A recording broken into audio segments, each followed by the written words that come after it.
Well,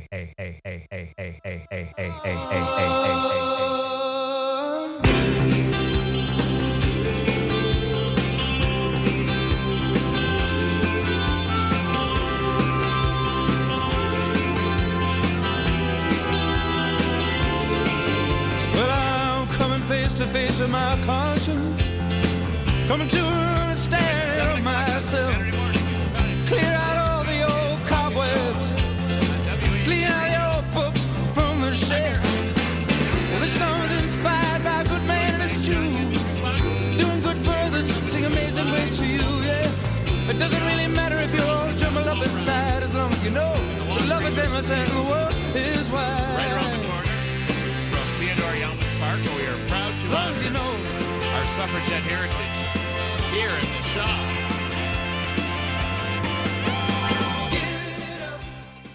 Awesome work, Johnny. The pain is intoxicating if the music isn't loud enough. Those are the words of one of my favorite musicians, Miami Stephen Van Zandt. But hey, speaking of women's suffrage, it's Women's History Month and a belated but very happy International Women's Day yesterday. And to honor both, I am honored to have two remarkable women who are candidates for our school board, Angelique Byrne and Stephanie Fidlin. Welcome, ladies. Thanks for having us. And today, in addition to spending the next 2 hours with these candidates, we have local news, local sports, and local culture throughout the show, including new polling places, more information on the upcoming election and absentee voting, the Carroll Minute, and some news from our high schools, and so much more. And I wanted to start first because of the time-sensitive nature is today is another opportunity to participate in the Waukesha Strong Community Tile Project. That's today, March 9th, from 10 a.m. to 2 p.m. at the Waukesha Public Library, just right around the corner here from the office of former Alderman Don Paul Brown. Everyone's invited to engrave a clay tile that will be installed as part of the parade memorial at Greedy Park. The cost of the tile is $25, with all proceeds going to the Parade Memorial Fund. Tools and stamps are provided for you to work on your tile. We hope to see you at the library on March 9th.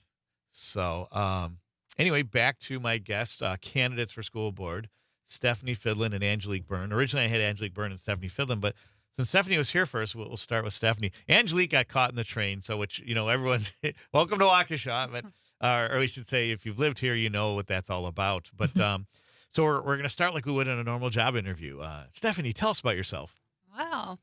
Well, I'm Stephanie Fidlin. I'm a nurse here in Waukesha, and I have 3 kids in the school district. And so I've been volunteering for a long time with PTO and just seeing what's going on in the schools and things and wanting to give more support. And so it was thought, well, I think it's time to take this to the next level. So I'm running for a school board, which is something that's out of my element, but I've been learning a lot and I'm really excited. So. Sounds great. And before we start with Angelique, I want to remind you, we're taking your calls today at 844-967-2789. Again, that's 844-967-2789. Now, Angelique, your turn. All right. I'm Angelique Byrne. I've lived here in Waukesha for over 20 years. I went to college here, and that's how I ended up in Waukesha. I went to Carroll. I'm an instructional coach at the Velar Phillips School, which is located in the Juvenile Justice Center. So I've been in education for about 20 years. Wow. And I briefly worked in Waukesha, and I decided I really wanted to run for school board after being in some other districts and just feeling like Waukesha needs some change in communication and more innovative spaces and environments and curriculum here. So that's what brought me here today. Sounds great. And I was looking at both of your campaign websites, and could you, for everyone's benefit, what's your campaign website URL, Stephanie? I'm Stephanie for SDW.com.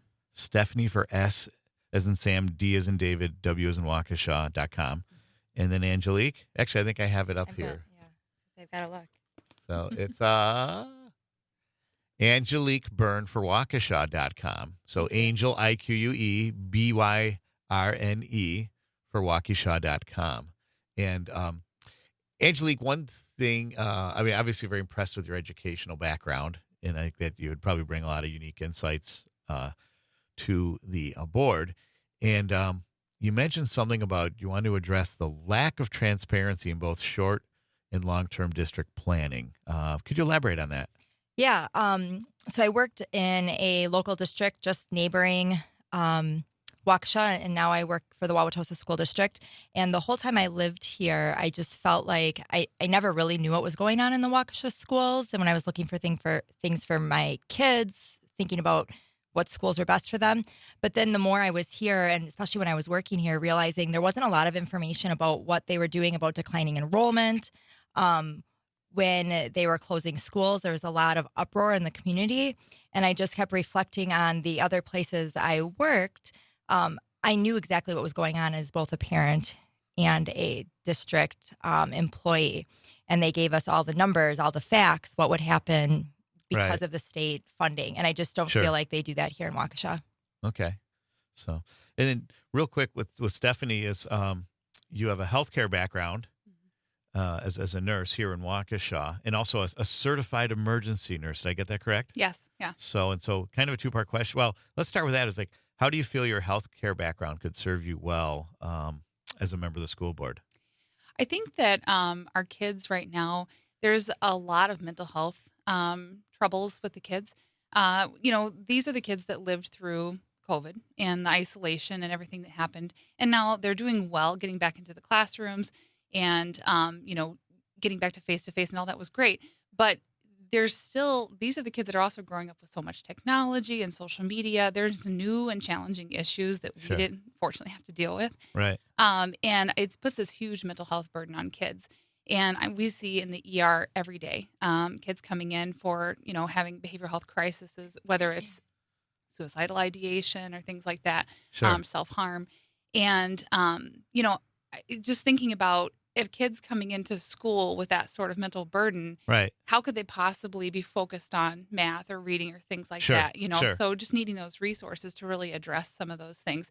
And yes, it starts at home, but of course, school is a large part of their day. And so school needs those resources as well to help them in those times of crisis. So, Sure. And so do you think that, so basically, is it fair to say the school district isn't maybe being proactive about addressing these behavioral health issues, as well as the fact that even though COVID's behind us, a lot of kids, during some very formative times in their development were adversely impacted by that. Yeah. What's your assessment of how the district's been dealing with that? I think that the schools are doing the best they can with the resources that they have. I think they need more resources. We have great counselors and teachers, and administrators that are, school resource officers that are stepping in and doing, amazing things with the kids day by day.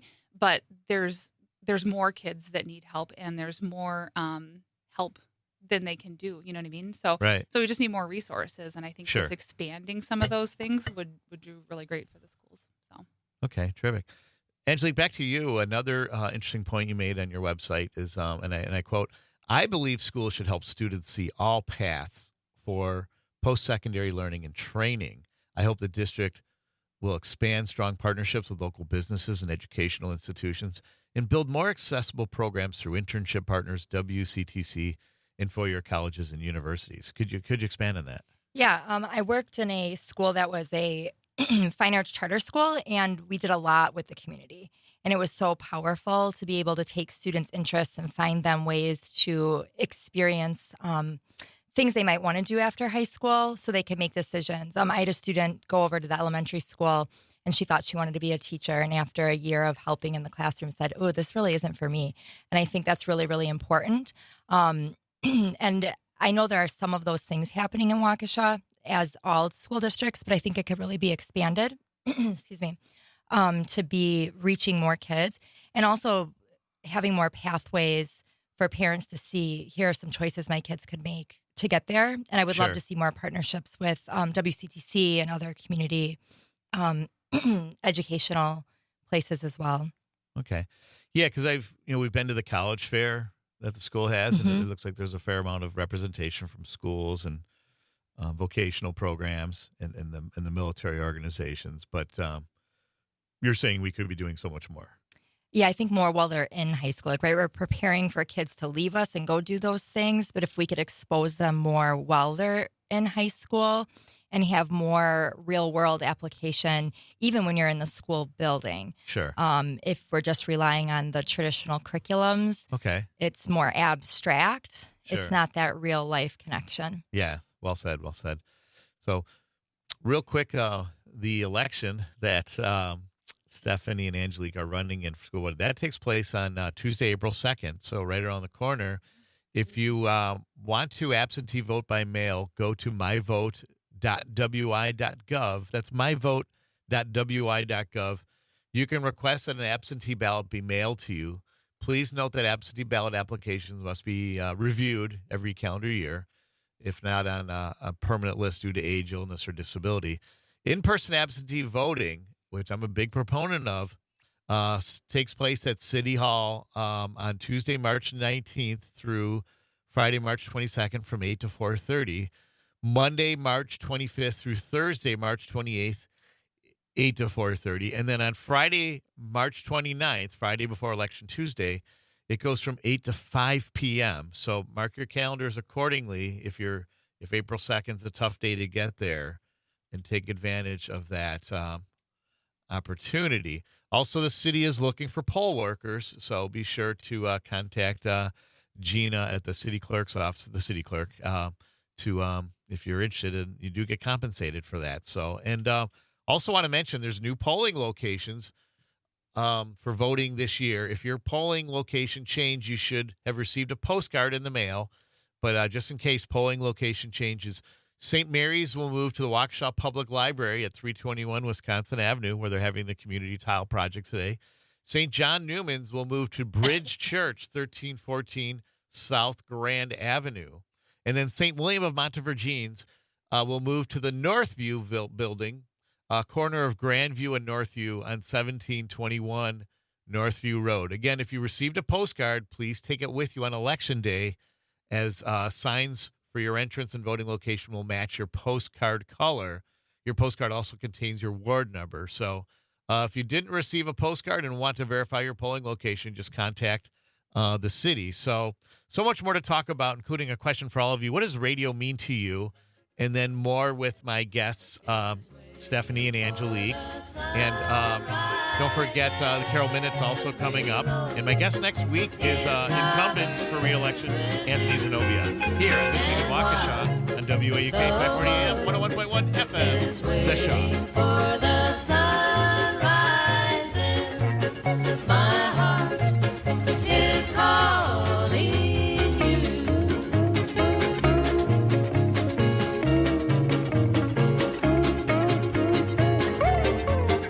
And on the Civic Media app. This is The Shaw, WAUK. And on the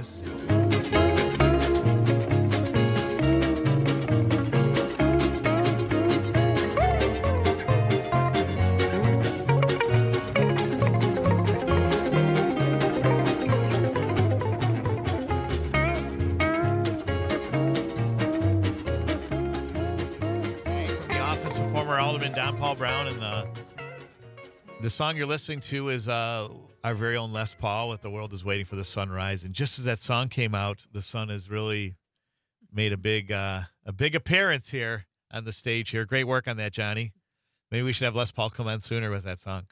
But again, I am joined by challengers or candidates for the Waukesha School Board, Angelique Byrne and Stephanie Fidlin, and we are talking a little bit about their experiences and their platforms and why they think they could be a great fit for our school board.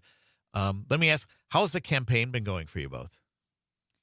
Seems like it's been going well. Yeah. Got lots of good feedback and interaction with the community. Mm-hmm. Yeah, we had a meet and greet event at the library on Thursday night, and Nice. that was wonderful. I think there was a lot of people that were coming, and I was just so encouraged that people are taking the time to really consider how important this role is and who they would want to vote for, and just get a chance to get to know the candidates and familiarize themselves with the issues and the roles and why it's so important. So That's it was great. nice, yeah. So what else have you been doing to get the word out, if I may ask? Yeah, we've been both getting out and knocking on doors, which has been really enlightening. asking people what they care about. And, often it's even little things. I live near Hatfield and was talking to people in my neighborhood, and they were concerned about teachers don't have a place to park after the schools merge. So just trying to get Sure. out there. We've got lots of volunteers that are helping us drop off literature on doors. Well, I'm trying to think. Got It's like lots of everything. signs out. Yes, we've had people contacting us and putting yard signs out, so Great. delivering those. And then we've sent some emails out, and then Facebook advertising and getting the word out that way. So That's terrific. Sounds good. Have you been heading over to Carroll to look for any voter eligible juniors and seniors? We did meet with some Carroll students who are excited about making sure people know to vote for small elections, and some students there interested in getting involved as well. Sounds great. Sounds great. And we're taking your calls for Angelique Byrne and Stephanie Fidlin, candidates for the Waukesha School Board, 844-967-2789. And callers, too, another question we've been posing, it's actually across the Civic Media Network, is what does radio mean to you? What has it meant for your life? And before we get to that with us, Stephanie and Angelique, real quick on the Carroll Minute, Carroll University women's lacrosse team is off to a very promising 4-0 start. Their last win was a 10-4 victory over Aurora University in Montgomery, Illinois. Freshman sensation Elizabeth Wang led all Pios with 4 goals. Wang comes to us all the way from Wildomar, California, and so it's great that our university city attracts people from all over the country, even different parts of the world. So, and then down in New Orleans, all region honorees for the 2024 NCAA Division III indoor track and field season were announced on Tuesday by the U.S. Track and Field and Cross Country Coaches Association, with Carroll's lone representative being senior Vanessa Utenbrook, earning the distinction in the shot put. The top 5 individuals in each event from each region on the year and descending order lists earned all region distinctions in addition to each member of the region's top 3. A native of Kaukauna, Wisconsin, Utenbrook is a 3-time conference champion in the shot put, winning her 3rd straight title just a couple weeks ago. She currently ranks 3rd in the event in all of Division III with a distance of 14.9 meters, which qualified her for the NCAA Division III Indoor National Championships. She's a 2-time All-American, and Utenbrook has now qualified for nationals 8 times, with this being her 3rd consecutive appearance at indoor nationals. So she will compete today at 1:30 p.m. our time at the Virginia Beach Sports Center, Virginia Beach, Virginia. So you can actually watch these live events if you're interested at ncaa.com/event/4406. So congratulations to Ms. Utenbrook. And real quick, Stephanie and Angelique, what has radio meant to you in your life? We're switching gears from the campaign here. Well, as soon as you say radio, I guess it kind of brings me back to my childhood, listening to the radio in the kitchen with my mom, and then getting Right. older, waiting for your favorite song to come on to record to make that mixtape. Yes, of good yeah, memories. that's right. calling Excellent. into the contest. Yeah. Calling into the Yeah. contest, yep. Yeah. It's funny. I think my routine, drive to work in the morning, you hear the same DJs, whatever station, Yeah. is yours. And you feel like you get this relationship with them. And then sometimes when the DJs leave, you're like, oh my gosh, my Yeah. friend. So. You know who I miss, and I should be careful because I'm obviously very loyal to Civic Media, but Joy Cardine on NPR. What was the name of her show? It was on early in the morning. It was like 6 to 8, I think. It was a wonderful show, and she finally retired after like 20 or 30 years on radio, and she was definitely a juggernaut for Wisconsin radio. I really enjoyed and miss her. I wonder what she's doing now. You figured you'd think someone would have her back on. Maybe I imagine she lives in Madison too, but I always really enjoyed Joy Cardine during my morning commutes. So for sure. So, but speaking of commutes, you two must be really hitting the bricks on going door to door on your own, connecting with neighbors and families. How's that been going? Yeah, I think it's been going pretty well when you get a hold of people. I think that's the hardest part, I think, today. Just like phone calls, a lot of people don't answer their doors. It's been interesting for me, the amount of people that are like, oh, school board, I don't have kids in school. And Right. maybe not realizing the importance of public schools for everybody. Yeah. I try to talk to people about like our kids in schools today are the ones that are going to be leading our future, Right. taking care of us, that we really still need to invest in those public schools, and Yeah. hopefully they're paying attention. Yes. So, yeah, I'm glad you mentioned that too, because I believe the city of Waukesha is still hiring a lot of great opportunities. It's a great city to work for, and they do a great job. But again, we need good public schools to support the future of our city, as well as the world around us. Police, fire, you name it. Your accountant, it's tax season. All those people came from some high school, and most likely a public high school. And so that's why whether your children have grown and left the house, or you don't have children, it's good public schools is a very important part of our life here. Yep. Sure.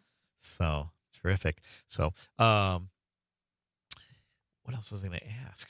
Oh my gosh, I'm stumped. What's are you going to be doing any campaigning today on this beautiful Saturday while the sun's still out? Yeah. Today, after I leave here, I'm going to be first dropping off some yard signs, Nice. working on some computer work that we need to do to kind of keep things moving, and then dropping off some lit. Yep. Yard signs too. I'm on back-to-back 12s, so Oh, this okay, was so this is yeah, the it's a extent little- of my little work campaigning break. today. So. Okay. Well, terrific. Well, we're grateful for your service and at the Waukesha Memorial Hospital. That's for sure. So, but I'm glad you mentioned yard signs, because I learned a hard lesson first time I ran. I figured I'd be very grassroots, and it cost me. The next time I bought like 50 signs and won by a gigantic margin, and it was like one of my former colleagues on the council, Dan Mannion, said that signs can't vote for you, Mm-hmm. but he'd never heard of anyone that won an election without signs. Yeah. So it's good that you're doing that and getting the name out. So we have so much more to talk about here on This Week in Waukesha. More local news, some birthday announcements, and a National Reading Month, too. So join us with Stephanie Fidlin and Angelique Byrne, candidates for the school board. And don't forget, my guest next week is school board incumbent and candidate Anthony Snowbia here on This Week in Waukesha.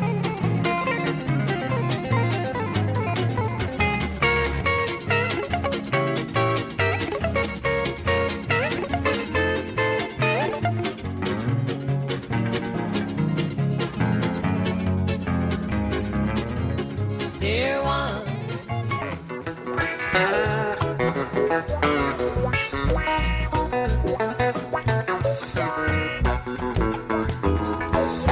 Let us put men and women together, see which one is smarter. Some say men, but I say no. The women got the men like a puppet show. It ain't me, it's the people that say men are leading the women to stay. I say it's the women today, smarter than the man in every way. That's right, the women are smarter. That's right, the women are smarter. You're listening to This Week in That's Waukesha right. on this beautiful Saturday morning, March 9th. And those are my friends, the Grateful Dead, with the Women Are Smarter in honor of Women's History Month and International Women's Day yesterday.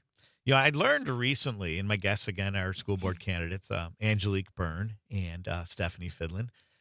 I learned yesterday International Women's Day came about as a result to a lot of the oppression going on in what's known as the Global South against women, and I guess in other countries around the world.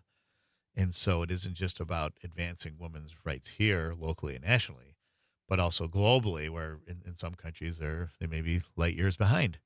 So it's good that we have that acknowledgement, and it was interesting to learn about some of the different commemorations going on around the world in honor of Women's Day.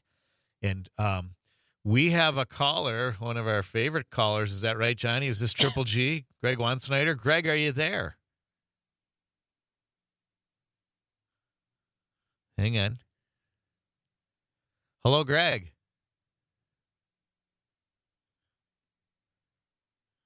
Nothing yet. Let's see. Hour. Oh, there he is. Hey, Greg. Sorry, we just tuned Hey, in. guys. Good morning. How are you? Good. What's on your mind, friend? Good. Well, I just wanted to share with you two quick things, and one quick thing, and then I have a question for your guests, Angelique and Stephanie, who I believe I both know. Stephanie, I believe I know I know you your for sure. family Yeah. pretty well. But Fantastic. March 23rd, I am emceeing an event at Carroll University called Waffles for Wishes. And I would encourage people to come out. It's to benefit the Make-A-Wish Foundation. Nice. And it's going to be from 10 until noon on that day. And it's going to be in Carroll's Campus Center Stackner Ballroom. The Stackner Ballroom. 101 Northeast Avenue, and really excited. There is going to be regular and gluten-free waffle options. This is hosted in conjunction with one of the sororities there, and again, it's called Waffles for Wishes. So, Stephanie, Angelique, Don, maybe we'll see you guys there. Thanks for the invite, Greg. And I'm a big fan of Make a Wish, and so yeah, that's 2 weeks from today. So and I can come after my show. So save me a seat, Greg, and some waffles. I know one of my daughters will come. She loves waffles. So we may have some live music there too, and as Angelique knows, I'm a big fan of live music. I started helping with Angelique and getting some of her KM Perform musicians as she was a teacher at that. As you were a teacher at that charter school, Angelique, for a while. But my question for you guys is, how important is it for you guys to get? I mean, we talked about the door-to-door, but these events that have been happening, the library, Sunset Bowl. How important is it to just get out and about into the community and do these events? Because I'm kind of a nerd in this way. Ever since attending college, my favorite channels are the school district channel and the City of Waukesha community channel on cable TV, and so I watch all the board meetings. But did you see me at City Council giving public comment, Greg, last Tuesday? You already missed that one. I was at City Council giving public comment about Hillcrest Park. Really? Yeah, you'll have to check that one out. So, but I apologize, I interrupted. Continue, my friend. But how important is it for you and as the school board just being transparent and being open and honest with the community and truly listening to the feedback that the community gives? And Don, I will check out your interview, but I'll let these wonderful women talk. Thank you. Thanks, Triple G. Well, Greg, it's nice to talk to you. This is Stephanie. My husband and Greg were in a college ministry together, so that's how I know him. And he's just a Waukesha staple. So yeah. He is, yeah. But I think it's so important, and that's why I think the meet and greets and these events and going door to door and really just talking to people and getting in front of them face to face. You can write anything on a website. You can write anything, on a piece of literature. But there's nothing that beats, meeting face to face, having people be able to ask you questions and give honest responses, And I think that's really important because people want to know who is going to be in those seats, who's going to be making those decisions, and they want to kind of get to know a little bit of a piece of your heart. And so I think that's really important, just, having that face-to-face. And transparency in communication, I think, is so important. It's something that Angelique and I kind of instantly bonded on, which is we didn't know each other prior to this, but we so agree that that's just been lacking in our district, whether it's the lack of parental surveys, or even there have been people who, and I personally, have emailed board members and gotten either no response or a very inappropriate response, I think, for an elected official. And so I just think that transparency and being open, parents, they absolutely have a right to, to question things or to have concerns. And I think that being proactive in communication is something that we could really improve upon, because I feel like a lot of times this board and this district is very reactive to once parents complain. But getting ahead of it, and being more proactive in our communication, I think is so important. But then just being open, that you've been elected into this position, so you're a public servant. So parents have a right to ask you questions, and they deserve a timely and appropriate response. Sure, Angelique. Yeah, I agree. I think it's really, really important that we're listening to people. I think that's part of maybe the trouble we've been in Waukesha. We're not truly listening to everybody and then trying to find common ground. And even if people are like, yeah, I want to vote for Angelique, they're probably not going to agree with everything, right? We're all different types of people and we have different experiences and opinions. But if we can come together, I think we can make positive change. And as far as the transparency, I think there's been a lot of lost trust by a lot of parents who have either had programming changed very last minute or their school has closed or moved last minute.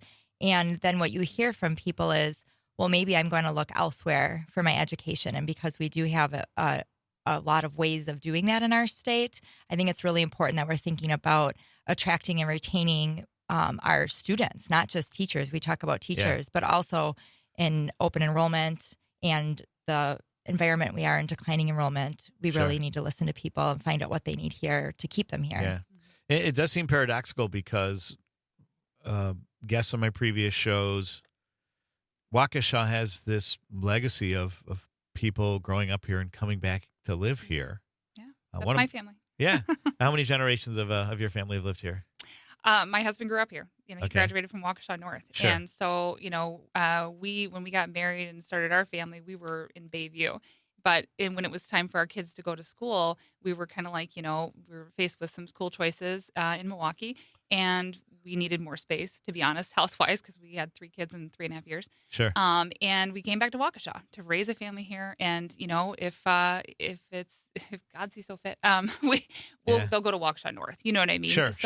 And so that's, the legacy, and his brothers went there. And so it's just like, I think that's important, So it's where he grew up. One of my potential guests on March 30th, Christine Marks, who is a Waukesha South marching band mother, Booster Club member.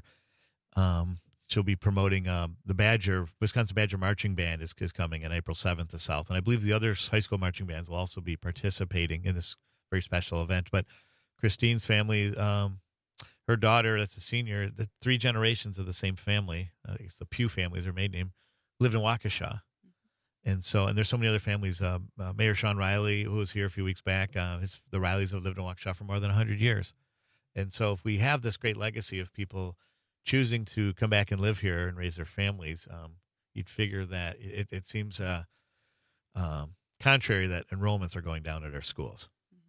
So, just go kind of leave it at that. And I guess that's one of the reasons why you're running. Right. So.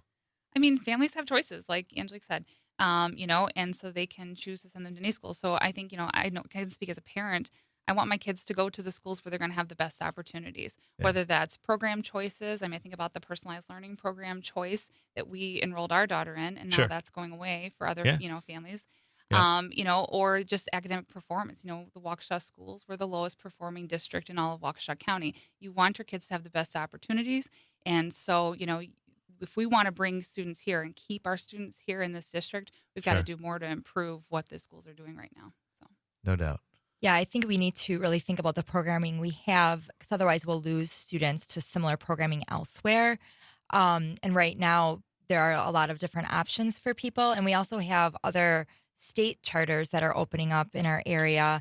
And then people who feel like they don't have the right choices here and then go, oh, well, we can open a school too. But that's just going to fracture our school systems.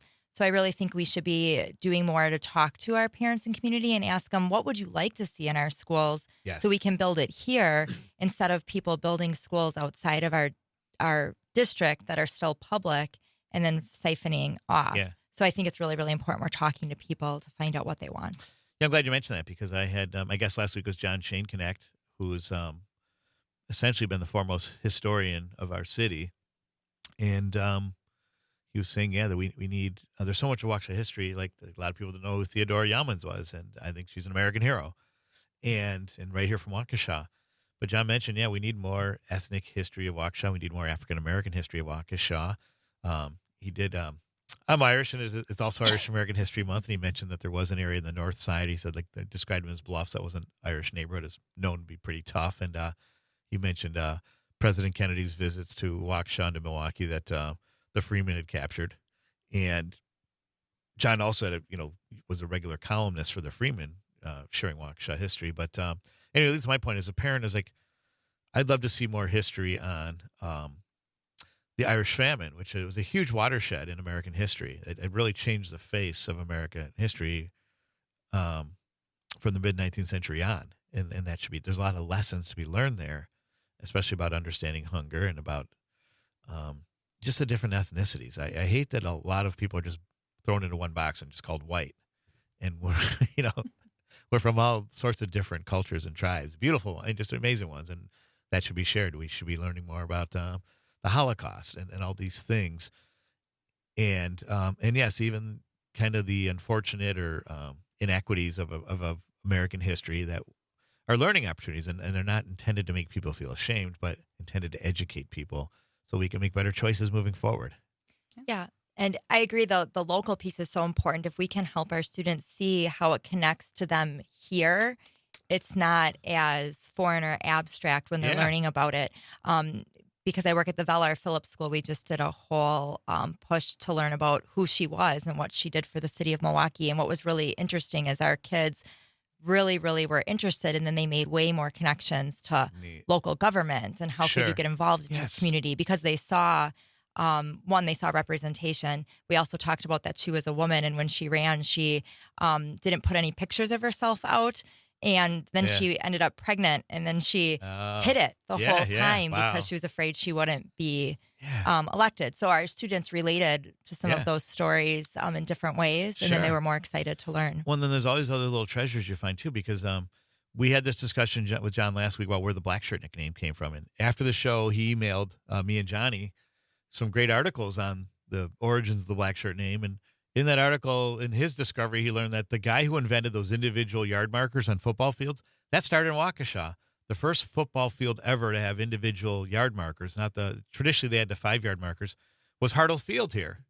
And then University of Wisconsin and Madison was the first university or college or pro field to have it. And this guy from Waukesha ended up selling the rights and the measurements to the NFL and the college. And so it's another great example. Waukesha is also a city of invention. Like, I'm more impressed that Les Paul's in the Inventors Hall of Fame than I am that he's in the Rock and Roll Hall of Fame. There's just so many great innovations happening here at the most local levels. And history can guide us. History can teach us more of those things. Yeah, for sure.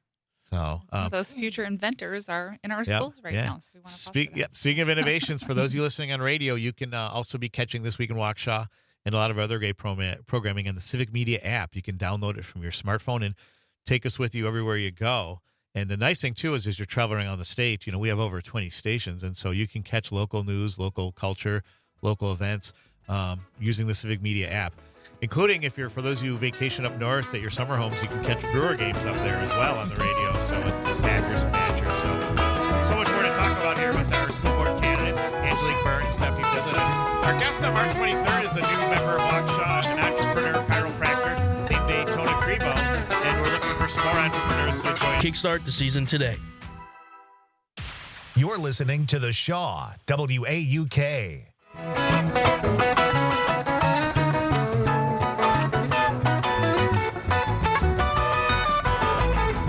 Well, that's right.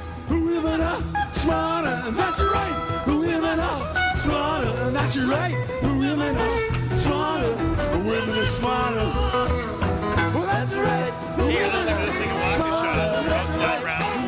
I got Johnny on the board here and my special guests, Angelique Byrne and Stephanie Fidlin, candidates for our Waukesha School Board. And and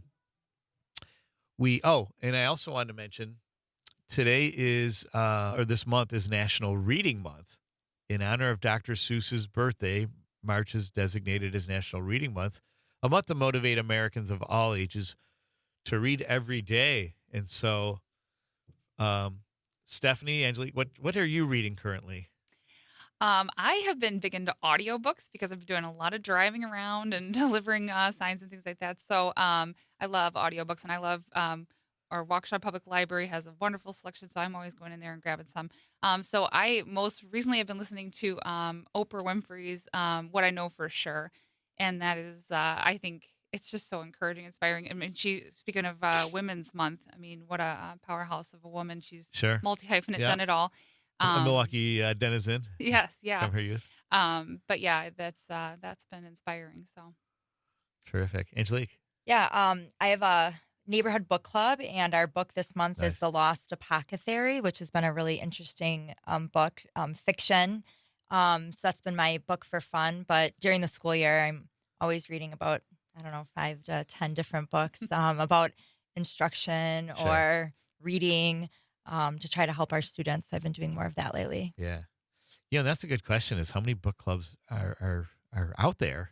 I'm reminded of fond memory, fond and bittersweet, of course, when my mother passed away a year ago at her funeral, in her eulogy. Me and my sister had obviously mentioned the things that my mom was proudest of. First woman in her family to graduate from college, happily married to my father for well over 65 years. earned a master's degree. Was an educator, a Latin teacher, scholar, raised, brought 10 children into the world, and just a remarkable life. But she was proudest of in her later years that she joined or helped start a book club among her closest friends in our community, and one that lasted for many years, before her death, and was something that she always looked forward to, and would feed book ideas to the rest of us through that. So there's just so much more. But what if we get some of our youth to participate in book club? That would be, and again, that's something that schools should be driving. Is that fair to say?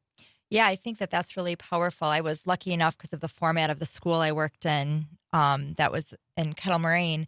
We did a lot of book clubs with our kids as part of the curriculum, and what was amazing to watch was how they talked about the topics together, and even if they didn't have the same views or opinions, they were bringing them forward, and they were able to discuss through it, because often the books were about people different from them or a time different from now. Sure. And I think that discussion was more powerful than some of the other things we were doing with the books. Sure. What are some books from your youth that you remember that inspired you in one way or another, or affected you, that you would encourage this generation of youth to read? Ooh, that's a good question. A Saturday morning with little coffee in my brain. That's it. Yeah. I know. I mean, it's not a. This was. And this wasn't on my script, so that's why I just kind of. But just, I mean, from a very young age, I loved poetry. I loved Shel Silverstein, like Where the Sidewalk Ends and Light in the Attic. Those are like, I remember fighting over those books, like in the library, like to check out, like, because our school only had like 1 or 2 copies. So it was always like, oh my gosh, I got it, and taking it home. And I wrote poetry like in high school, is how I dealt with my, teen angst or whatever. Yeah. But I think I don't think I would have maybe used that as an outlet, a creative outlet, if I hadn't, liked reading those, and they were silly and funny, but they were just something cute, and I think that was just inspiring to me. Like, So. Yeah. Yeah. It's really making me think, because I was not a reader as a kid. I was a struggling student when I was in school, which is a big reason why I became a teacher. Because I had some experiences that were not good. But so when I think back to my earliest enjoyment of reading, I remember those choose your own adventure books where you got to pick, like you got to the end of the chapter, it was like you could either do this or this. And for me, that engagement, I think, was huge. And then I'm thinking back to when I was in high school, I had a teacher senior year give us a list of, these are all the books you should read before you go to college. And some of them were books that probably are now in our AP curriculums, or maybe back then it was the honors curriculum. Yeah. Where did they go? Right. Are they still around? Probably. I mean, I think good teachers do stuff like that all the summer time. reading list. Yeah. But I just remember reading those books and being like, oh, why weren't they giving me these books earlier in high school? Right. Well, I wasn't in the advanced class, so I wasn't getting them. Yep. But those books were more about other cultures, other people. They weren't just some of the books that I thought were boring that I was reading in class. So that was huge. And I think that it just makes me think about, what do we want kids to read? We need to be giving them the options to read many, many different things. That's what made me think about those AP lists. Virginia Woolf, A Room of One's Own. Like, I remember reading that the summer before my senior year, and thinking ahead to like college applications, and like I'm striking out on my own, and independent woman and things. So yeah, those lists are important. Yeah. Sure. Hey, want to clarify thing? I think I gave out a number in error. Is this correct, Johnny? The number, if people want to call on the show, is 414-441-2941. Did I get that correct? That's how Greg got through. Okay. 414-441-2941. So apologies. But we are taking your calls for Stephanie Fidlin and Angelique Byrne, candidates. And what books are kids reading these days? Like, I remember like Harry Potter, like that whole series, like really invigorated a lot of youth and kids of all ages, quite frankly, to get back into reading. Like libraries, like kids would have their birthday parties at public libraries, like sleepovers with the Harry Potter theme. And it's like, it seemed to me like every library in America should have like a statue to J.K. Rowling's, because she inspired young people to read. Sure. We have a caller here. Is this Kurt? Is that right? Kurt, what's on your mind, friend? I'm not hearing anything. Give us a moment. Kurt? Hey, sorry about that. Am I on? Yes, you are. Hi, Kurt. Good morning. What's on your mind?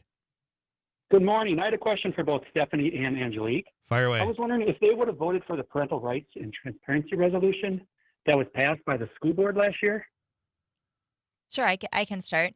So the first thing I want to say is a lot of the things that are in that parental rights resolution are already either rights that exist or policy that exists or are already backed up by law. I probably would not voted for it in the form it's in now because a lot of it that is not maybe targeted in those laws already focus on certain demographics of students. And I don't know that they're all things that I would vote for. Sure. Hey, Kurt, hang on the line if you don't mind. We're moving into the next hour here, and so I want to give Stephanie a chance to respond here on This Week in Waukesha on WAUK 540 AM 101.1 FM. So, yeah, Kurt, and all of you, don't go away. We got another hour to go here. In mornings from 8 till 10 on The Shaw, 540 AM and 101.1 FM WAUK. I saw he was down at the Greeks. There was whiskey on Sunday and tears in her cheeks. He sang me a song that was pure as the breeze on a road leading up Glenavee. I sat for a while at the Crescent Finner where young lovers would meet when the flowers are in bloom. Heard the men coming from the fire and cheer on their hearts into prairie wherever they go. Take my hand and dry your tears, babe. Take my hand. Forget your fears, babe. There's no pain, there's no more sorrow. They're all gone, gone in the years, babe. March 9th, 2024. It's 8 o'clock on Saturday morning. It's still time for This Week in Waukesha. And in honor of Irish History Month, that was the Pogues with the broad, majestic Shannon. And it's also in honor of my daughter Jordan's 20th birthday. Happy birthday, Jordan, our oldest. Home this weekend from college, and really excited to celebrate with her today. We are so proud of all that you have achieved in your life and to the light you bring to all of us. Keep shining. So my guests are Angelique Byrne and Stephanie Fidlin, candidates for the school board. And we had a good question from our friend Kurt, and we didn't give Stephanie a chance to respond if you're able. Then it was about the parental rights policy. Did I get that correct? Resolution. Thank you. Yeah, I mean, the current board wants to, really, declare a victory here with the parental rights. The reality is parents have always had rights. Parents have rights. And the things that were written in this resolution already existed in the district's policies. And, what we really need is parental engagement. We need parents involved in the schools. We need them reading. These things have already been communicated out. And if you're an engaged parent, you know what your kids are, the curriculum, what materials they're getting exposed to in school, and you know whether or not your student is wanting to, use different pronouns or identities. And if you're an engaged parent, you already know those things. So the parental rights, to me, it's that the current board has pursued these divisive policy changes at the expense of academic performance. That's part of why our district has fallen to the lowest in Waukesha County, is because we're using our time to pursue creating things like this that already existed that really were just to marginalize certain groups of students. Again, at the cost of, I think most parents want us to get back to the nuts and bolts. They want back to the meat and potato, like, math, reading. Like, pursuing these policies isn't forwarding our kids in what, the parents, what you want from school, which is your students to have a good education and to be able to go on and get, a good career or pursue secondary education or whatever they want to do. These things aren't advancing that. These things are detracting from that. Sounds great. Hey, and again, I'm your host, Don Brown. I'm joined by Johnny on the board here in the office of former Alderman Don Paul Brown. Kurt, thanks for hanging on. Do you have a follow-up question or a response to Angelique and Stephanie's responses?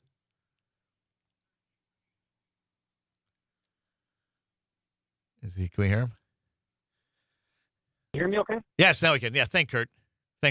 Sorry about that. That's okay. Fire away. A little background. The reason I asked that question, as a parent of a child in the Waukesha School District, I feel for a successful educational experience, you really need to have that collaboration between the student, the administration, teachers, and the parent. And I feel like this parental rights and transparency resolution, it sets those guiding principles for that to occur. And I don't see the divisiveness that you speak of, or the some of the negative connotations that you spoke about when referring to the parental resolution. It seemed like common sense items when I read through it. So I was wondering if you could provide a little bit more detail behind those comments. Sounds great. Kurt, thanks so much for the call, and Angelique and Stephanie will give you a chance to respond. Thanks again. Again, I think because, you say that it's not divisive. It already existed. So what's the point in rewriting it? Because the collaboration it's already existed in our district policies, and it continues to exist in spite of this resolution. So I don't, I guess I don't understand the point in creating this resolution. It seems like, why put the time into it when it already existed, that families are able to be involved and speak to what's Sure. happening in the classroom. So, Okay. Yeah, prior to this being put into place, so for example, about the curriculum, when I was working in Waukesha, we had to have everything on Blackboard. Everything Sure. had to be there. Parents could come in, talk to us, see what we were doing. So it was already in place. And then just some of the wording to inspect materials, to make sure they're not deemed harmful for students. That it's implying that that's what we're doing as educators. And sure, maybe there are some things that people do that make mistakes, but by and large, that's not what's happening in schools, that people are providing things that are inappropriate or harmful or need to be inspected. So in the way it's written right now, I wouldn't vote for it. I think that there's ways it could be worded differently. So it would be more encompassing of what was really happening in Sure. schools. Now, and I apologize, I haven't been paying attention. Has the school district moved forward on any resolutions involved? And is it part of the parental thing with regards to banning books? What's the status on that? As far as I know, there was a list of books that were brought last year, and 4 books were removed from the libraries. Which ones were they? Do you remember? I remember that 3 of them had to do with LGBTQ topics, and 1 had to do with race, but I don't remember the specifics. And there were some books that were moved from middle school to high school, and I think all schools should have in place something where books can be reviewed, and then there should be a very specific way that they're reviewed, with input from multiple different stakeholders. Sure. And then you make the decision. But as far as I know, there's not been some other large undertaking to ban books. I mentioned because I heard that in Menominee Falls, the school district had banned Slaughterhouse 5, and I have an autographed copy from Kurt Vonnegut. I don't understand why that one in particular would be banned.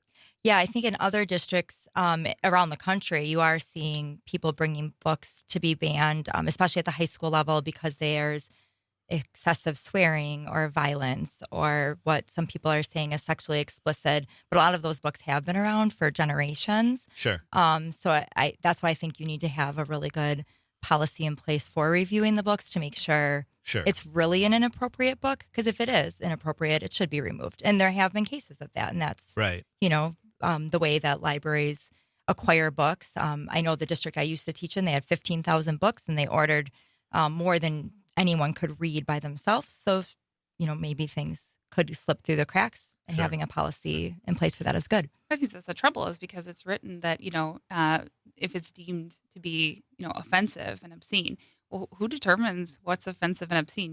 Right. I have a second grader, and he says everybody's reading Five Nights at Freddy's, and I said, well, you're not, because I've seen it, and that's not appropriate for our house.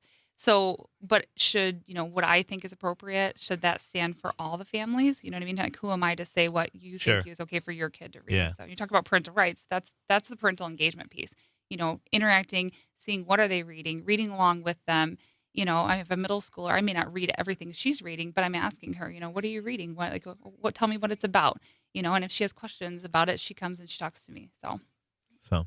And the district already has things in place where parents can see what their students are checking out from the library. Sure. Before that, parents always could have said, I don't want my child to check out this book. Right. So things were in place. So I think sometimes it's just being brought up in ways that aren't actually happening in schools, and then people are alarmed. Right. Even though that's not the reality of the day-to-day at a school. Sure. Yeah, because I'm trying to think of what I read growing up. I mean, in 6th grade, we were reading Watership Down in Animal Farm, which is George Orwell's indictment of Russian authoritarianism, or what they'd called communism, and So, but I'm trying to think back to like what books would have been deemed controversial. There was a Judy Blume book I got for Christmas from my mom. Then again, maybe I won't, which was fantastic. But there were some scenes, the main character, he gets stressed out as he's like tummy aches, and he goes to his room and he looks out his window and sees the very attractive teenage girl across the street, getting into her nightwear, and my mom, she finds this out after the fact. She's like, I can't believe I just gave you this, and but it was like kind of things because I was like in 5th grade at the time, but we worked through it and we figured it out, and we understood because kids have natural feelings or tendencies or whatever that is, and the book wasn't that revealing that it had anything of a pornographic or erotic nature. It was just some part of growing pains or growing up.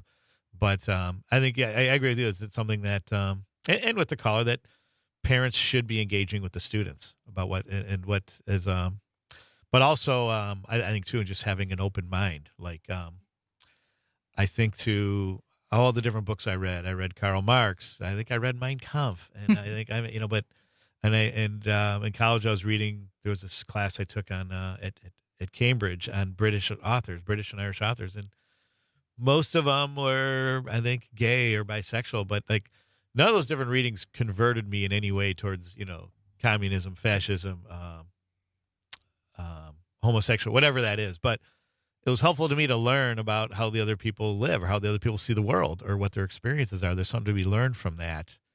Yeah, I think that's really important. Kids should be reading about people that are different from them, times that were different from now, so we can build other perspectives, so we can put ourselves in other people's shoes. Sure. And one of my jobs that I did was I was the impact coordinator, and we worked to build internships and dual enrollment, but I was working closely with different companies. Sure. And a lot of the things they said as employers that people were lacking was that ability to be able to work with people that were different from them, to view things from different perspectives. So I do think that's really important that we build that in schools. And, what we're talking about is just choice of reading books. We're not even talking here about curriculum. Yes. And we want kids to be able to seek out books that are in their interest areas and that they can learn from other perspectives. Sure. Well, we also talk about there's all these worker shortages, and a lot of them are in these like skilled trades, and not everybody has to go to a 4-year college, and nor should they if they excel at a certain skill set and want to pursue that. And we need more electricians. We need more iron workers. We need more people that basically build the world around us. Yep. Absolutely. And so how do you rate the school district on that in terms of the vocational trades and pathway to?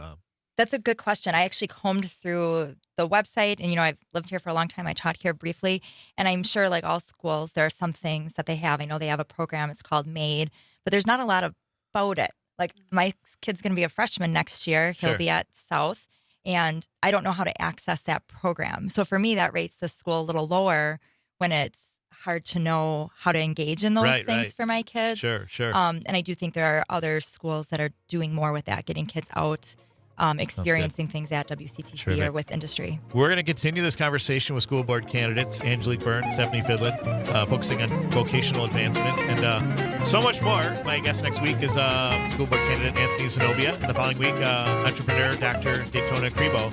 Here on This Week in Waukesha, WAUK 540 AM, 101.1 FM. On air. The crush on I, the sleepy maid is calling, and my heart This is Downtown Dining Brown. This Week in Waukesha.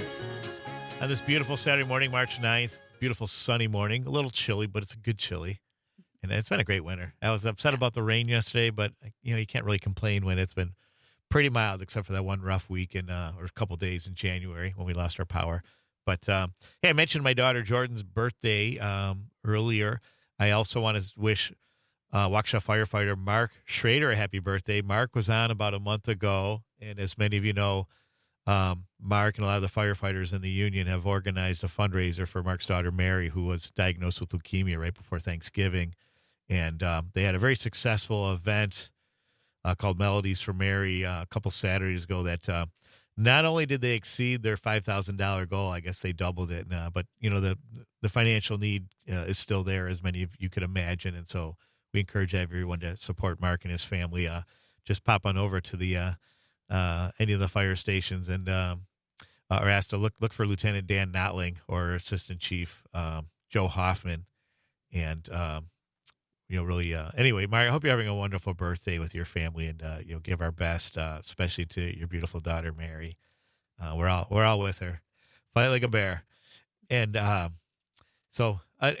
here in residence at the office of former Alderman Don Paul Brown, my legal counsel James Santel has just walked in. His show Morning Cannolis is next, and so it's great. Jim's been traveling last couple of weeks, spreading the civic media mission around the state. I know he got to go all the way up north for that big fest, the Burka Fest, up there in I think it's in Amory or something. It was way up north, and then he was in Madison, I believe, last week. So glad to have Jim here, and it looks like he's brought gifts for my guests. So always a wonderful thing.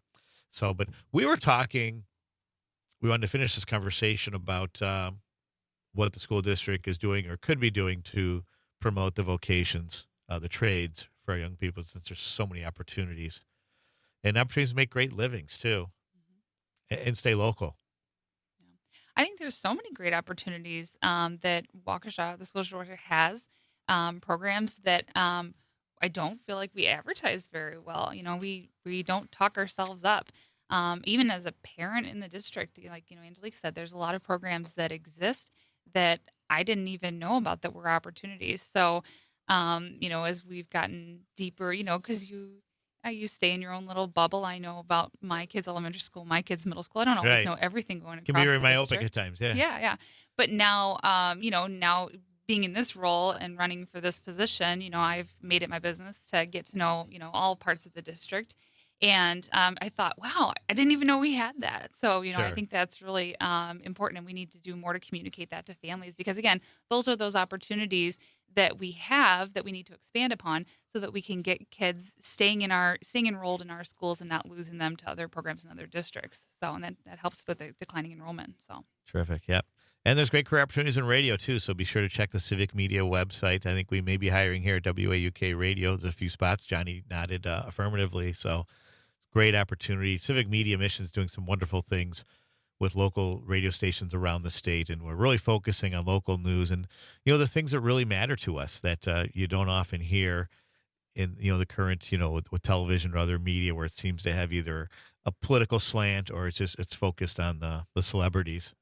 We were driving to Fish Fry, and I mentioned to my wife, my daughter, and her girlfriend that I thought I read somewhere, and I said that Travis and Taylor broke up, and they were like, who? They were thinking it was like some of my and I was like, Travis, Kelsey, and Taylor Swift, America's favorite couple. Yeah. And they're like, no, they were at this concert recently. That's not true. And they had the full skinny, but the fact that I didn't say their surnames, I guess, kind of warmed the cockles of my heart. Like, okay, these guys are really focused. So instead, they thought it was like two different parents or two different people in our daughter's softball club that were having an inappropriate relationship. Like, no, that's not. that is not what I'm talking about. But yes, there's so much opportunity here. We want to hear your stories too. So not just your calls, but if you've got a great story to tell, I want to have you on the show.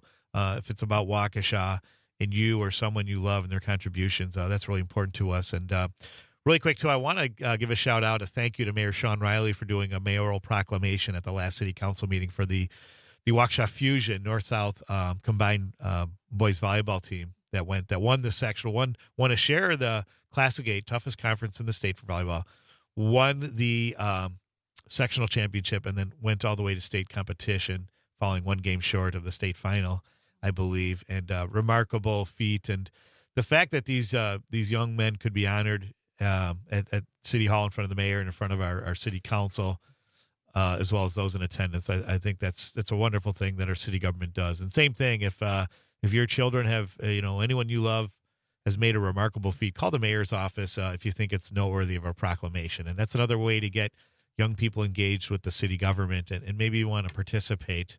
And it was great for me to be there to reconnect. I saw Christina Tofty, owner of Tofty's Tables and Seaming Cup, and she attends as many meetings as she can, and she stays informed as a local business owner and a mother and a citizen what's going on here. And I encourage other local business owners and residents to do the same. And you can, if you can't be there in person, you can, as Greg mentioned, that you can catch it on video through our new technologies.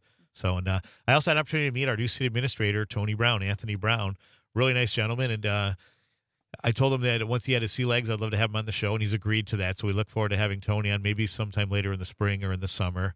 And then I also saw Assistant Fire Chief Joe Hoffman, and he's assured me that outgoing Chief Steve Howard will be a guest on our show in April. We'll certainly honor him and his many years of service to our city. So much to look forward to here in our city. But returning with my guests, Angelique Byrne and Stephanie Fidlin, what haven't we covered yet that you want people to know about your campaign? I think a big piece is attracting and retaining teachers, and we kind of mentioned it, but didn't really talk about it. Sure. Over the last 2 years, those numbers were about double the consistent trend before that. Okay. So I think that's important. Resignations. Resignations and retirements together. So I think it's really important that we're thinking about like what's the culture that we're building, not only for students and families in the community, but also for teachers and wanting teachers to stay here. Education's a small world. I know a lot of people who work here, and there are a lot of teachers who have concerns. And I think that the school district's not doing a good job of hearing everybody. I think as a parent, I don't remember getting a survey at all the last couple years. And those school perception surveys are typically all your stakeholders. They're going out to your teachers, your communities. So I think we need to do a better job of listening to everyone and then figuring out together how do we make our schools really great, and then how do we keep our students and our teachers here. Yeah. And I think as they've moved towards the curriculum that's very, unified and lockstep, there are some benefits to that. But the piece that's been lost in that is the autonomy for the teachers. I think about as a nurse, when I treat a patient, it's not one size fits all. Right. If there's something I'm doing that needs to be individualized, I can change my care within certain, protocols to provide individualized care for that person. And the way that the curriculum is kind of moving, the teachers don't have that flexibility anymore. They can't bring in like supplemental materials and things like that. So if a student's, they're teaching a lesson and a student's not getting it, they can't bring in supplemental materials. So. We've got more with school board candidates Angelique Byrne, Stephanie Fidlin, plus some more local news, some big news from our local high schools, including a couple bowling teams that did really well at state competition. Here in This Week in Waukesha on WAUK and the Civic Media app.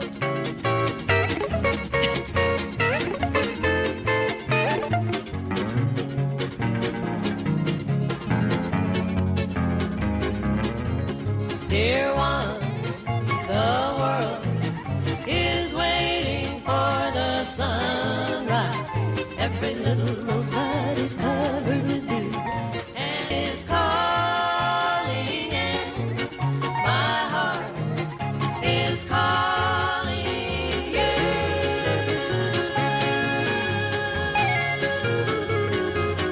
You're listening to This Week in Waukesha. I'm your host, Downtown Donnie Brown.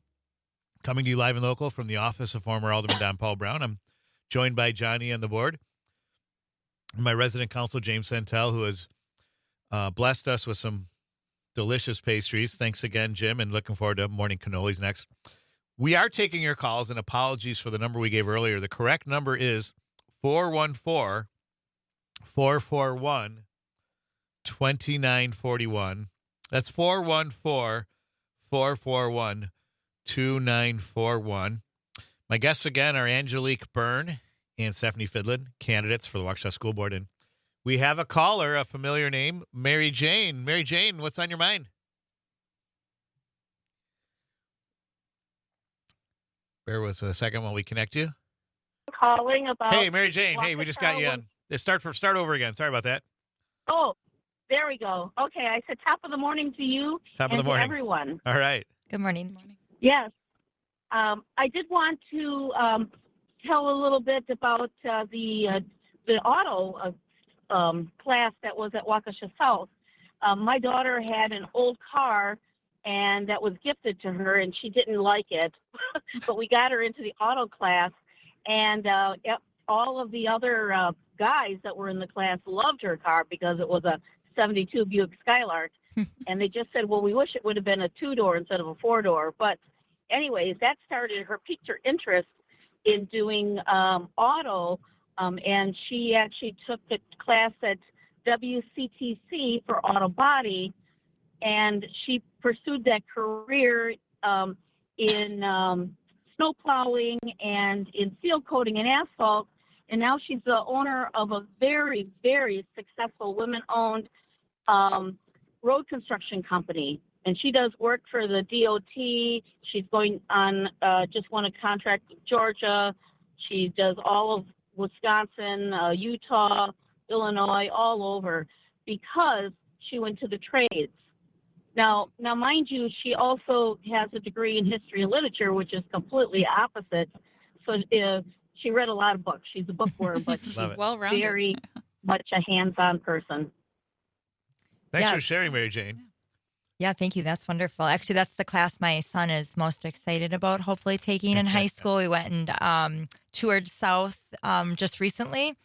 And it's really exciting that they still have that program. And it's wonderful she was able to go over to WCTC and access their program, because I know in autos today so much is more modern and electronic. So it's really important that we're figuring out ways to get our kids from the programs here at the high school and then over at WCTC to see that industry standard. Sounds great. Now, is your son going to South? Is he committed? Yeah, okay. My son will be at South. Fantastic. Yeah, he's just still deciding. He's signed up for the engineering academy, but he's not totally sold yet. So. Yeah, my daughter's going into the engineering academy too. So I believe, if I remember correctly, I don't think there are many South parents on the school board. Is that correct? Or there might be one? Yeah, I don't think anyone's kids go to South as far as I know. So that would be good. I know Kelly Piazek is a North parent, and I think all the rest are West parents, but I could be wrong. But it seems like historically South has not been that well represented on the board.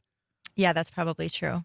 So, and I think, that would be good policy. I would think that there's equal representation from each of the three high schools. Yeah, I think that is an interesting thought, because I do know that because of the way our city is divided and where people choose to send their kids, sometimes there's issues even with like PTOs at that elementary level of having, kind of the equal access and voices from all of our schools. And I think that's something that, again, we could do a better job as a district of reaching people and making sure that we are including everyone. And if it's a financial burden in some schools, making sure we're finding ways to support all the different programming in similar ways. Terrific. Mary Jane, thanks for the call. Do you have any questions for our candidates? Or a question? To make, can you hear me? Yep. We're good. Okay. I do have a statement to make. My son went to the engineering academy and then went on to Madison for engineering and eventually economics. And when he came out, nowhere along the way did they teach them the skills of accounting or Excel spreadsheets. And so I made him take a class because he needed that in, his current job. So sometimes, we don't think about the application. We learn all the theories, but, there needs to be some practice in place. And that's part of the hands-on with learning. Some people are audio and visual or, tactile, so we have to take that into consideration in teaching our children. Thank you. Hey, thanks, Janie. I'm really glad you brought that up because, they say like we only use 10% of our brains. It's really true with Excel and Word. Even like Word, that most of us are only proficient in like 10% of it. And is that something you could perceive in our schools, maybe in the grade schools where we're teaching Excel proficiency or some of these other basic software proficiencies for our youth? Yeah, I think it's figuring out where is the right fit. I know you can do a lot of stuff with spreadsheets in math. There's a lot of things that could be integrated more than just keeping, here's our, I think here we do integrated 1, 2, and then algebra 2, but keeping that all isolated. But how can we show that practical application and then bringing it all together? And that's actually something dear to my heart that I worked in personalized learning, which ended up to be a lot more application of skills for about 15 years. And I think that's something we should be infusing everywhere. And going back to the curriculum piece, that is one of my fears. I'm an instructional coach, so I do know you need great foundational curriculum. And today, I think with all the teacher turnover, you do need some things that are common. But if it's too locked in, it doesn't allow us the room for that application and the more innovation and partnerships that we can build with our community. Because if every teacher is supposed to be on this unit on this day and this assessment on this day, it doesn't allow you that flexibility. Sure. So I hope that that's something we could focus on. Well, and I think just making sure that we're staying with the technology. Technology is moving so fast right now that by the time we get curriculum created, there are programs that are probably being used in jobs that, that this is outdated technology. So they may come out of school, knowing how to use, let's say, Excel spreadsheets or something. And then they get into the workforce and they say, we don't use those, so we need to be moving with that technology and staying ahead of it, Yep. And switching gears for a moment, it seems like they're teaching a lot of bowling in our schools because our Waukesha North girls bowling team finished second in state competition. They competed in 15 games, earning a second seed, and then missed the state championship by 1 pin. So congratulations on an amazing season, an amazing effort. And then on the other side of town, the Waukesha West boys bowling team finished third at state, and they also had a tournament high game of 299. So congratulations to both teams. And I think it's safe to say, especially with some of the transitioning for South and North, that the sports programs are moving in the right direction, and they're an important part of the educational piece. Do you agree? Yeah, I think it's interesting that you talk about bowling because I think it's it's a trending new extracurricular in schools. And reflecting on that, I think it's because it's accessible. It's maybe not like baseball where you had to be in it when you were little in a club sport and you needed to be well trained before you get to high school. Yeah. I think it's really great that we have more options like that for kids, so they can engage in things when they get to the high school level, or whenever in their schools. And what about the grade school level too? Yeah. I'd like to see more of that. Yes. Like I remember when I goes to whenever Waukesha South is playing Waukesha North, I see my good friend Al Alt. His grandson's a heck of an athlete. And he coached girls basketball at Banting Elementary years ago. He'd coached other teams and schools, but there was a time when each of these middle schools and grade schools had kind of their own teams or their own programs. And I think we've gone so far away towards this $17 billion youth sports industry that it really cuts out so many people. I call it the new Jim Crow, to be honest. But that's why it'd be great to see our school district have a stronger relationship with our Parks and Rec, with our city leadership. It seems like it's off on an island, and which I think I don't want to point fingers, but I think there's so many opportunities for engagement and for development of our community with school. I mean, there's basketball court between Banting and Horning Middle School that the Parks Department has offered to come in and renovate it, make it, beautiful. And it's, I think there was like a flat out, I don't know this for sure, but the school district hasn't been very responsive to that. And those are shared assets. Those are community assets. And so I don't understand why we don't have stronger partnerships with the other aspects of our city, especially our Parks and Rec. I'm a huge fan of our Parks and Rec program. I think we've got a lot going on. I'd love to see it, expanded upon, especially with the youth sports. Because it has moved towards private and club and things like that, which is fantastic. But at the same time, for accessibility, not every kid can afford to play private club sports. So it would be great to see those Parks and Rec programs expanded, and just the partnerships between the school district and things like businesses, Parks and Rec program, all the great things that are already going on in our city. If we could just continue and strengthen those bonds and those connections, it's all just going to create more synergy for our schools and our community. So.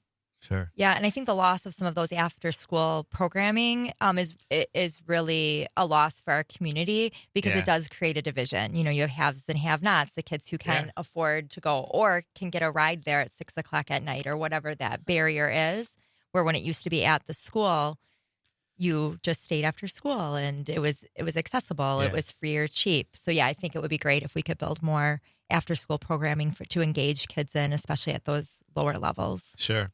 And it seems like our performing arts programs are seemingly formidable, when you look at the marching bands and you look at the different plays. Like I know North just did a recent Elvis-themed operetta that was fantastic. It was very well reviewed. And South and what can we do to continue to promote and expand all those different programs that get young people interested Yeah, I think that's a in great life-building question. skills? And when we talked about attracting and retaining teachers, one of the areas we saw one of the biggest turnovers actually was in specialists and special ed. But some of the reasons is because we it's touted we have the lowest mill rates, but we also know that. What do you mean by mill rates? I'm sorry. So it has to do with your taxes, how Okay. much we tax people to pay for our schools. Right. And nobody wants high taxes. Sure. But there's also consequences to those. So what used to be maybe 2 full-time music jobs is now 1, and teachers are stretched. So I have a lot of friends who are in the or in the music and arts, and it's hard to keep up with some of those after-school commitments and to Okay. keep making it great Sure. if we're stretching our Right, staff further and right. further. So I think to support all those things, we have to look at what do those teachers' jobs look like? What are the expectations? And then how can we expect people to do more? So it's not just bringing outside people in, because to build those programs, you want it to be from within your schools. And the arts is so important. I mean, obviously, a part of academics is the arts. And for some kids is, when they're young, those are their favorite classes. And those are what make school exciting and a place they want to go. And so, but if you can have that engagement, then everything else can start to click, And so I think that, the pieces of the nuts and bolts, reading, math, that stuff's important. Obviously, that's why they're in school. But we don't want to lose the arts piece. You don't want to have so much of that at the expense of, the specialties, music, arts, that those are no longer important. You want to engage the whole student in their whole mind, because that's what opens you up to, all the great things that you'll go on to do in your future. So. Yeah. Okay. We're taking your calls here on This Week in Waukesha, 414-441-2941. That's 414-441-2941. And if you're listening to us on the radio, don't forget to download the Civic Media app. You can take it with you everywhere you go. So much great programming throughout the different stations we have around the state, as well as here in our WAUK. And if you haven't, also be sure to check out the new Maggie Dawn show that's on Monday through Friday. Great show. And hats off to Maggie and Stuart J. Waddles, who covered the State of the Union for us on Thursday night. That was great, great radio coverage. And so we're very grateful to have so many a deep bench of talents here in Walk Radio and Civic Media. So much more to talk about here with Stephanie Fidlin, we'll say the names mixed up, and Angelique Byrne, our candidates for school district. And don't forget Anthony Zenobia, incumbent for re-election, is my guest next week. And then the following week, I have Dr. Daytona Crebo, a young chiropractor with a great story to tell, and hopefully we'll have a couple other entrepreneurs to join him. So I hope you're enjoying this beautiful Saturday morning. And again, the conversation continues with Stephanie Fidlin, Angelique Byrne, candidates for Waukesha School Board, here on This Week in Waukesha on WAUK, 540 AM, 101.1 FM, The Shaw.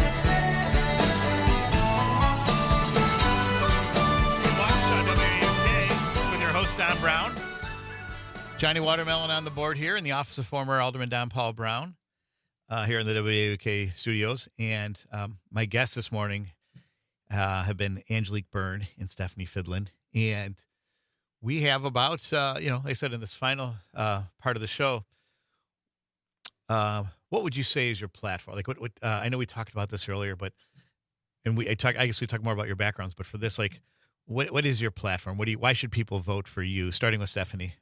Okay. For school board. Why should people vote for me?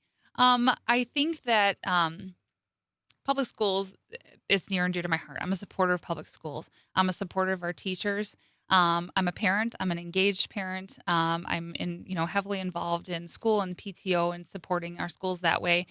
And so I just feel like people should vote for me, because I would be an advocate for teachers, families, students, and just getting back to academic performance, focusing on, how we can get back to strong academics and bring up the scores of our district. But also, scores are one piece, but bring the whole kid along. We want Yes. kids that feel supported, whether it's their mental health, their physical needs. We look at some of the truancy rates and things like that. What are the barriers? And we want to address some of those barriers so that we can get kids in school where they feel that they're being educated and that they're being engaged, in all parts of them. We talk about the humanities, the arts, sports, all these lovely things that are happening. We want the whole kid in there, and we want that to be a place where, where they're feeling positive and successful, and then going on from there and becoming productive members of our community, and the beat goes on, and our community goes on. So I would want to be part of that, to be an advocate for that, and I think that's very important. Sounds great. And really quick before we get to Angelique, Steph, how do you feel your experiences as a PTO parent give you a unique advantage as a school board member? So PTO, I think that it gives you a chance. I've worked with so many different families. We don't all agree all the time. We come at it with different viewpoints, but as a team, we work together. We've done a ton of fundraising. I know at Summit View, we built the inclusive playground, so it was a lot of fundraising. And so creating partnerships with businesses and things like that to do those fundraisers. Obviously, parents, had donated a lot. And grants and just all the great things. It took years to raise those money to make that inclusive playground, and it's great. But where's that playground at again? At Summit View Elementary. Okay, so, yeah. Fantastic. But this whole collaboration and working together, and then good communication with parents and families, whether that's that an event is coming or what the funds are being used for, being transparent about where it's all going. So terrific. Okay, Angelique, your turn. Yeah, I think one of the biggest things is communication. How are we all working together? How is the district communicating with us? How are we engaging parents, students, and teachers in the larger community to communicate with the district so we can work together? I think that's the path forward, is building those partnerships to be really strong. I think another piece is really thinking about we are meeting expectations on the DPI school report card, which is the lowest in Waukesha County. And it's easy to say, but we're a bigger district, or we have a different demographic. But I don't see that as a reason to stop there and to celebrate. But instead, why aren't we reaching all of those kids? How are we really digging down into that data of who are the kids that need support? Are they transient to our district? And are there things we need to address there? Are they English as a second language? And what do we need to address there? Yeah. Is it that they're part of a different culture that's not the majority here? And do we need to address things? And how are we engaging those families to be able to support every kid? Because those are our future leaders, our future workers. I think another piece is really thinking about what do our kids need after they leave us, and then working backwards. So when we're looking at like the job report, there's many, many key things there that we could be looking at of what our students need to be prepared for. Sure. And then what are the ways we can do that in step with a great curriculum. Terrific. And I want to switch gears for a moment here. Another announcement from the city is the Public Works Department is preparing for this year's construction projects, which include 15 street reconstruction projects, 5 storm sewer and sanitary sewer projects, 12 park improvement projects, Yay. and 11 other projects such as sidewalk replacement, lighting, and traffic and signal improvements. And I wanted to mention when I was at City Hall the other night, I gave public comment. I was there to celebrate the volleyball team, but also to bring attention to Hillcrest Park. There was an initial effort to restore some of that metal framework and create like a pavilion for like concerts and special events, weddings, if you will, but also an outdoor Cold War museum experience. And so I really want to push for that, because that park basically is stagnant and there's so much opportunity. It's one of the highest points in the city, and the next phase will eventually be making that viewing tower safe for people to go up. And once those are completed, I think we're going to have a major attraction for the area that's going to attract special events and parties and just more people to Waukesha. So I encourage you to take a look at the city website and these projects and see if Hillcrest Park is one of those included. And just pay attention to what's going on, maybe the parks in your area and some of these other projects that affect you. So back with Stephanie and with Angelique Byrne, Stephanie Fidlin. I got a lot of multimedia going on here. So in our final couple minutes, we got your elevator pitches. What do you think are some of your, I guess, keys to victory moving forward, or what should people be paying attention to with regards to your campaigns? I think that personally, we're pushing just vote for 2. Just vote for Angelique and I. If you agree with us as candidates, the best opportunity for us to be your representatives on the board is to just vote for 2. You can vote for up to 3, but we're asking you to just use 2 of those votes and vote for Angelique and I. And I think the other piece is just reach out to us. It's a lot easier to have a conversation. A lot of people email me and say, "What's your stance on this?" And then I ask, "Can we have a phone call?" Because I think, being able to work through those conversations. So just getting to talk to as many people as we can to come together. Yeah. I mean, Sounds great. We're accessible. So reach out. Terrific. I will always respond. So. Angelique Byrne, Stephanie Fidlin, candidates for school board. Thanks so much for joining me on this beautiful Saturday morning. Don't forget, folks, the Community Tile Project is taking place for the Parade Memorial. Starts at 10 o'clock. Remember, my guests next week are incumbents Anthony Zenobia, and just found out Kelly Piazzik will also be my guest on next Saturday and This Week in Waukesha. I hope you all have a wonderful weekend, and please remember, safety is everyone's responsibility, and Johnny, can you help me with this? And see ya!